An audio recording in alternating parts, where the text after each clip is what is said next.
စိတ်မချလို့ပါကွာထွက်သွားဖို့အစီအစဉ်ကိုခဏလောက်နောက်ဆုံးလိုက်ပါလား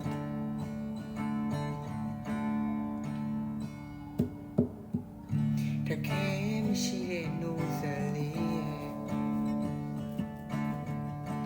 အိမ်မက်တဲ့ကိုရဲ့သူအစွမ်းစမ်းနေသူလေးပတ်တော်မီတယ်